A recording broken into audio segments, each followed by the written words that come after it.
बरं ऐक ना, त्या अडॉप्शनचं काय म्हणत होतास? प्रोसेस चालू आहे. मनीष आणि गीता पण घेत आहेत ना? Actually it's a good decision हा. मी पण गीताला हेच म्हणाले.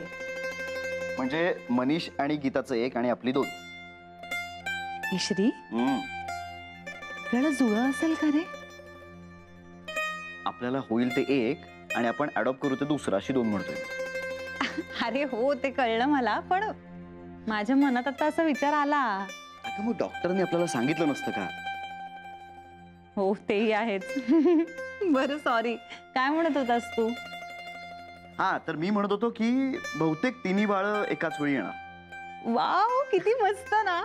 आपण सगळे एकत्र आई बाबा होणार. कशाचाही आनंद कसा होऊ शकतो तुला? अरे हो, म्हणजे त्यांचं सगळं एकत्र होईल की नाही, शाळा कॉलेज. वाव, तू खूप पुढचा विचार करतेस असं नाही वाटत तुला? मला बाई बाळाच्या फ्युचरचा विचार करायला खूप आवडतो. अरे म्हणजे श्री बघ ना, असा विचार करायचा की ते काय करेल, आपण त्यांच्यासाठी काय करू, मग त्यांच्या फ्युचरसाठी आपण.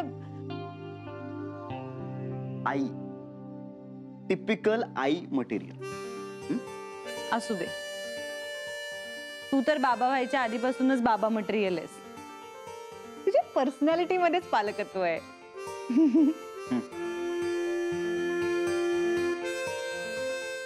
सॉरी. तर असं सगळं आमचं बोलणं आधी झालं होतं आणि ती म्हणाली बोलू नका म्हणून मी बोललो नाही, एवढंच. अच्छा, म्हणजे ती तुम्हाला पैसे देणार आणि मग तुम्ही ते पैसे पिंट्याला देणार, असं? असंच काहीच.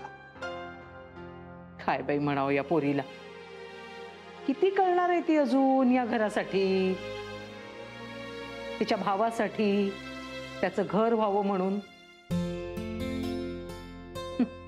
सख्खी बहीण तरी करेल का हो एवढं भावासाठी? आणि 10-20 लाख असे उचलून देणं म्हणजे काही सोपं नाहीये. हा, आता ठीक आहे, त्यांची परिस्थिती आहे म्हणून ते देत आहेत, पण आपण पैसे देतोय हे सांगायचंही नाही. ती मोठी मन आहेत नाही त्यांची. खरंच बाई, पेंट्याने पण मागल्या जन्मी नक्की काहीतरी पुण्य केलं असेल म्हणून ही असली बहीण आणि असले भावजी लाभलेत त्याला. पण तू हे बोलू नकोस त्याला. अहो, मी कशाला सांगे? नाही, तुझ्यावर अजून विश्वास बसायला वेळ लागतोय मला जरा, कारण मी वागलेच आहे ना तशी. आता यामागे काही नवीन नाटक नाही ना तुझं? माझं काय नाटक असणार आहे? अहो, मी पण शेवटी माणूसच आहे ना. आणि कधीतरी चूक कळते ना माणसाला आपली. मला आता कळली. माणसांची पारखच नव्हती हो मला कधी. आता जानू एवढी वर्ष माझ्या बरोबर होती, पण मला ती कधी कळलीच नाही.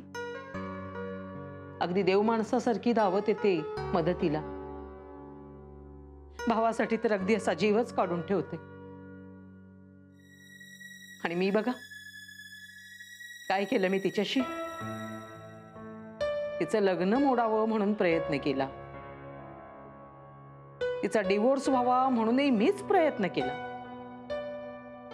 खरं सांगू का, कधी कधी ना आरशात स्वतःला पाहताना डोळ्याला डोळाही देववत मला. असं वाटतं की एकदाच कबूल करावं तिच्याकडे आणि म्हणजे मन तरी हलकं होईल माझं. हे सगळं मनापासून बोलतेस तू? हो हो, अगदी आपल्या पेंट्याची शपथ. छातीवरनं असं खूप दडपण आल्यासारखं वाटतं. ठीक आहे, मग तू जा जानूकडे आणि बोल तिच्याशी स्पष्टपणे सगळं. ती नक्की माफ करेल तुला. हो, ती माफ करेलच.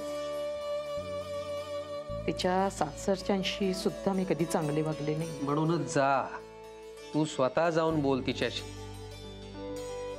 तुमची परवानगी आहे ना? आहे, पण आता विश्वास तोडू नकोस कला.